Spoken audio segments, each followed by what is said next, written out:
So here we are at the Battle of Ilipa, and starting a new turn.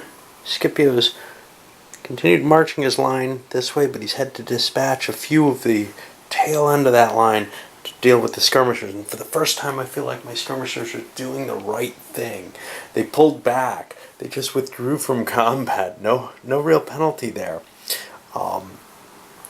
Just staying in this position where they could be harassing the enemy line, but they're not really there. Now, without a leader, they really can't.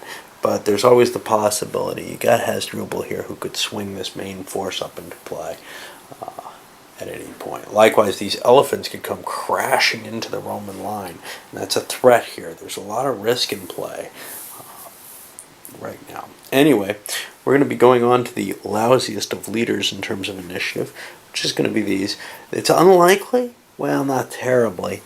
It's pretty likely that they'll be able to get a line command with Scipio's powerful rating. But if they don't, then it's kind of a, well, I don't know if I want to do anything, actually. Alright, we'll come back after I move a few of them. So for the Romans, they slid some of their own skirmishers forward, try to protect this line's advance. All the weight seems to be sliding over to the left side of the board, where the Roman army actually has the least command ability. My feeling they're being, okay, I'll need more troops because I have less command, but in actuality, I'll have less commander ability to cope with all those extra troops. So, yes, I'll be able to recycle stuff that maybe, the extra force may help the lesser commanders to still keep going when they couldn't normally just keep pressing their forces, like Scipio maybe is doing. But Scipio could actually command multiple valuable lines here. He's got an ability to command 2 lines at once, for example, which he hasn't really taken into account. He could have sent these cav flying forward. But he doesn't have as many troops in line. Anyway, we've got the Triarii chose not to move this time, i.e. he didn't get his line command. But let's see who did here. The unnamed replacement slid forward with all those medium infantry and some of the lights, putting them in a position where they can start harassing that Roman line. And the Romans may have to fight the front-on battle that they didn't want. And now they're going to have this kind of weak center, which isn't pleasing against the heavier Carthaginian center. We'll see how that materializes, really. Take a look at what the Romans are doing now. They're this guy over here, the Turkestan or whatever, was not able to activate. Roman cav sliding up this way, trying to get around to deploy on the flank of the legion once it actually is fully deployed. I'm not sure when that's going to be, but hitting straight on doesn't seem like a good idea. Maybe at this oblique it'll be sufficient, though. These guys didn't manage to get a line command, so he straightened and dressed his line. It wasn't in good situation anyway. With some of them ahead, he dropped them back. Over here, we already know about the Triarii. This guy did not get a line command, so he held off. And this is pretty unlikely. I mean, a 7 or less. However, the Cav did get one. No continuation, though. Same as the Cav over here. No continuation. So they're kind of tired because they got pushed a little hard. These guys are way out in front. If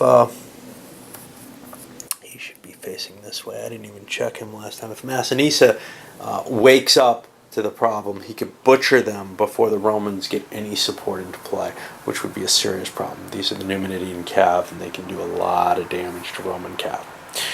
Alright, well that's the end of the 3 leaders. So now we're moving to the 4s, which are going to kick us over to one of the Carthaginian ones. Well, the Romans have turned to face the Carthaginians here. They've got a little bit of an edge in terms of leaning out a little bit towards a flanking type operation, but there are some lights and there are those Numidian Cavs kind of threatening their flank. So unless the Roman Cav can do something about that, that's going to be at least something of a risk there. We got the Velites, wow, in the back, along with these skirmishers in the back. Weird setup, but what are the Carthaginians do well. Mago was already active. Now Bostar is active, and he's pushed some of his forces up. Mago more or less just decided to help with that. He's not launching that big heavy line yet. He's not quite ready to hit. Wants to let the Romans have another chance to come forward so that he can give first strike in, but that's not going to really be likely. Well, it is, because he's got the skirmisher screen here. If he didn't have the skirmisher screen, the Romans could go 1, 2, 3, 4, 5, hit him first, and that's bad news for the heavies. But the heavies aren't in range to strike, so they wouldn't be able to hit. So, you know, it's just a disadvantage of facing the Romans. Well, at least I got this little screen here. Maybe that'll help a little bit. On to some of the rest of the fours, I guess. Well, I think this is the end of the line over here. Massinissa just wiped out most of that Roman cav. There's still one here. There's a pile of dead here. Some units in pursuit there. He's going to have to go rally them. But right now he feels like he needs to command those few cav he's got left. Now that he's chased the cav off the map, well, he's still got half his force to try to interdict any Roman actions down here. Scipio, well, he only got one of his 2 momentum rolls and ended up rallying some of his forces a little bit. But things don't look terribly good here. He's going to give a line command and send this force flying back around. These guys are going to have to be left alone because they're facing the wrong way. They're not going to be part of that line. I don't know what happened. Good old Hasdrubal. I think he moved some forces up, maybe, I'm not sure, but mainly he moved his half of his phalanx up. He couldn't do a lot. Yeah, I think that's all he did, and then he couldn't get a momentum to move any of the rest forward. So he's got kind of a struggle there. But we've got most of the Carthaginian generals in play now. All we've got not is this kind of corner down here, which is sort of ignoring the battle and just watching Scipio march forward. He's going to be able to roll up the line if nothing happens there. The rest of the battlefield, harder to tell, especially with these Numidians obtaining complete cav superiority here. Alright, well, that's 20 points of Roman losses I got to calculate. That's not going to be pleasant either. I don't know what the loss numbers are like in this battle. They got to be huge.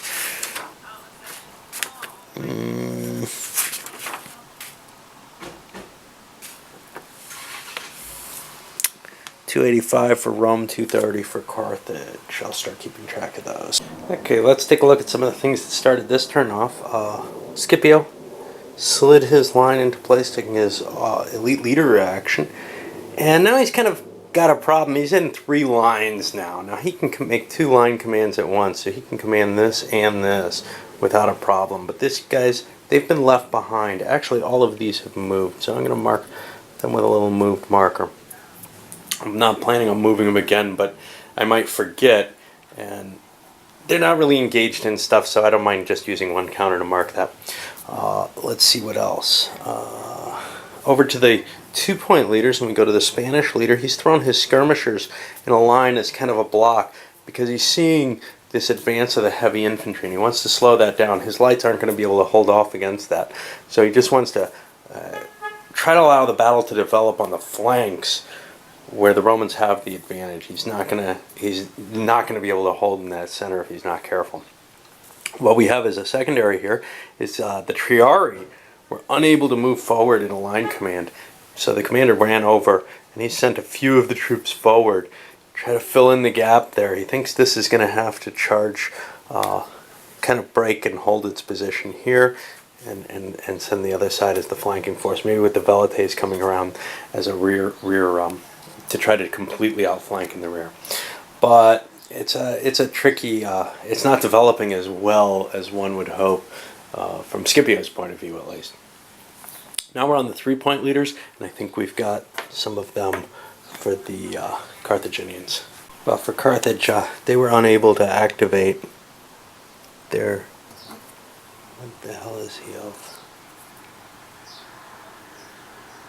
Turdani leader, who's over here on the flank, which means the elephants and these lights didn't go forward. What did go forward, though, the replacement leader up here was able to slam forward some of his forces. He didn't bring these lights. They were the second row of them, I guess. unable to bring them into play. But he did move forward and is kind of challenging these, which meant, well, some of these velites are up there to meet the mediums. They're probably not well ranked and well able to withstand the medium Carthaginian and especially Spanish forces, but we'll see how they hold out. Now these are actually higher quality than these. All the pale blue light infantry and everything, better quality than the brown Iberian stuff. Less trusted, the Roman allies here. Okay, and what else do we have here? The velites here, getting on the move, rallying the horse here. Romans also pushed their horse forward here and did some rallying, recovering, some of the cohesion hits that they'd taken. Getting prepared, they're really, Scipio's side is ready to smash that left flank. That's going to be pretty hefty. The Carthaginians haven't been able to get any action going there, haven't been able to break this up at all, and that's just been deploying itself in almost perfect position. The attack in the center hasn't really materialized yet. That could be a threat. Probably not here because this is going to break through fast enough, but here it looks like the Roman left flank against the Carthaginian right is a little less well positioned than what Scipio's managed over there. And he's trying to get his velites around. We've got Massinisa's cav riding around here. That's going to be a real problem. There's only one horse left for the Romans back here. And the velites are not exactly the best thing to defend against cav with. Unfortunately, the legionnaires have gotten themselves committed against more to the center, and that's going to be a real problem on that flank, I think. Alright, that was the 3s. Now we go to 4s, which is again going to be mainly, well, that's going to be, there are Carthaginians, and I think there are mainly Carthaginians. There's 3 Carthaginians, only 1 Roman for that. So a bit of interesting play with the system here. Bostar went first, moved some of his forces up, got a continuation, is in position to bring those elephants or maybe these infantry into play. Romans decide, we don't want continuations happening over on the Carthaginian side. Trumped in with Scipio, fairly good chance of that, 70%, and rallied 6 of his units, recovering because getting ready for that attack. They're not in range yet, but well, they'll be able to maybe double time it and slam in or whatever. And then the other, they got a momentum, no big shock there. But here, Massinissa, who's just as good, trumps in and steals the final action from Scipio, and he's going to be able to go with his forces now. Silanus launches his own line.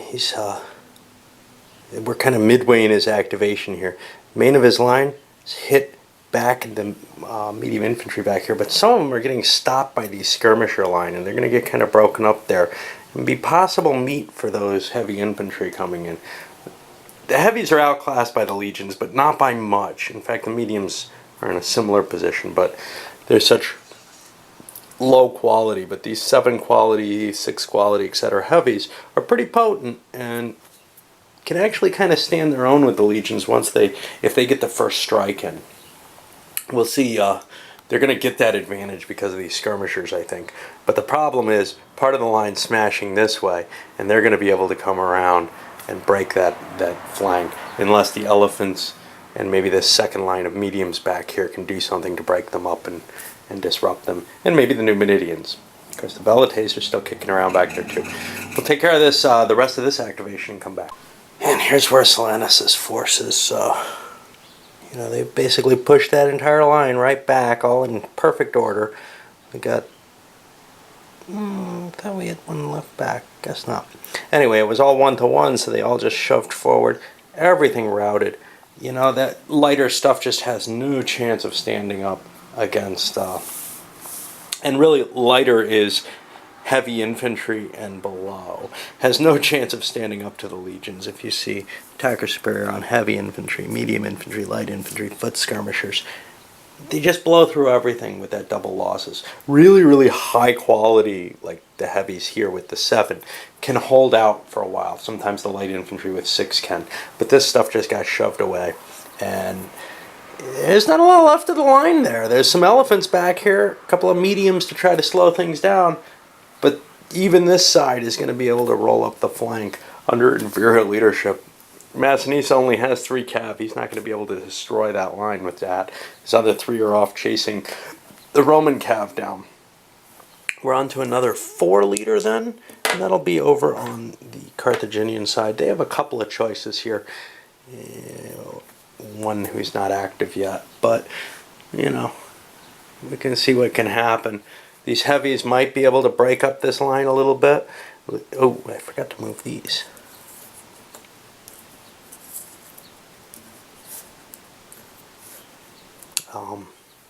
There's an opportunity to try to crack the Roman line in this direction and hit that weak center, and then this will become some kind of weird chaos if the Romans are chasing after those heavies or trying to run back this way while the heavies are smashing into here. Because either way, there's the phalanxes there, so if they do try to roll up that line, the phalanxes could fall on them if they're not careful. The phalanxes are really hard to maneuver, though. I actually like them better in the front line. I find them so unmaneuverable that I don't really like having them in as a second wave there. They don't operate well that way because there's usually some chaos floating back when the first line connects. Personal preference. It's not so bad when it's just skirmishers, but even those they have difficulty dealing with. They really need an open, clear plane for them to attack on, and anything in their way makes it kind of painful. The fact that I've already broken up their line doesn't make it any better. Alright, I'll be back in a bit. And good old Mr. Mago launches his answer to the Roman attack, and he's just pushing forward with these forces. He couldn't move forward with this medium infantry. It's pinned by these legionnaires slamming into it, but the rest of his line is just plowed into the somewhat weakened Roman units that advanced against him, and now hitting that center that's really kind of, I don't know, tender and accessible is all I can say about it. And likewise with these velites, the plan for the Carthaginians is smash that center as hard as you can, very much the standard Roman plan, and then try to swing into place and try to make a fair fight out of those flank battles. It's going to be tough to do. The legions are quite potent, but at least getting those points for the weak stuff is absolutely vital to winning the battle, I think. Alright, well, we'll see how effective this attack is. They've already, the skirmishers, like the Carthaginian skirmishers, are, you know, trying to provide a bit of a speed bump before the light infantry can get hit. They don't want to just pull back and slow that down a little more. We'll see. Okay, well, this is the final situation that came out of Mago's attack. He's got some rallying some of his skirmishers. He ended up losing a couple back here. You'll notice I had to break into the my Alexander counters for this. That's no big deal because they look very, very different. At some point or another, I'm probably going to break down and just say, okay, I'm just going to say forget it and mix counters from one to another. But I didn't really feel like doing that. I like to keep my games kind of separated, but sometimes it's just impossible. Anyway, with those I had them available. They look a little different. They're a little skeevy looking. Not the pretty little gray box in here, but they're in better condition than these were. These have gotten a lot of play. Whoever had it before me really played this game heavily. More than I do. More than I probably ever will. So, they also used a lot of perfume. I'm running into that with another game, too. What else happened? Well, then we only really had Hasdrubal. Oh, no, I'm sorry. This guy activated. Dionysus here activated and started moving his elephants to scare away the cav. And he's going to actually, was going to bring his lancers into play, too. But, unfortunately, he didn't get momentum. Scipio had already used his trump. There were no more Romans left to trump with. But he failed anyway. And then we go over to Hasdrubal, who moved up the phalanx lines a little further, a little bit closer into the play. Oh, but you know, he just, actually, chance? No, no chance. Yeah. I think he cheated. He's going to be back there somewhere. Because he couldn't activate himself and move those units. Anyway, he's got kind of a staggered line of forces there. He's going to try to bring that up, bring it back into dress order. Just in case, you know, when this line breaks, he wants to have something in the center so he can start peeling those heavies and such not off, and then send his phalanx right in at the Triari, because the phalanxes are so much better going straight forward. A lot of fighting going on here. Point-wise, not a lot. We got 4 more points with the skirmishers. I don't know if anything's running off the map. It doesn't really look like it.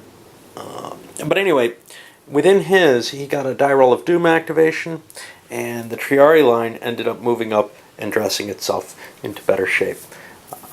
But that's all that happened. The other option that I was really thinking of was trying to save this one cav. Well, you know, it's just not going to be that much of an effect. Getting that Triari line with a line command was a serious bonus.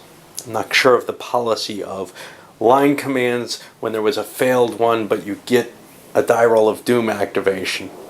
I played it, roll a die, got within the 7, good enough. Alright, I'm going to load this one up. It's taken quite a bit of video, but it is a big battle. A couple of turns in there. Up it goes.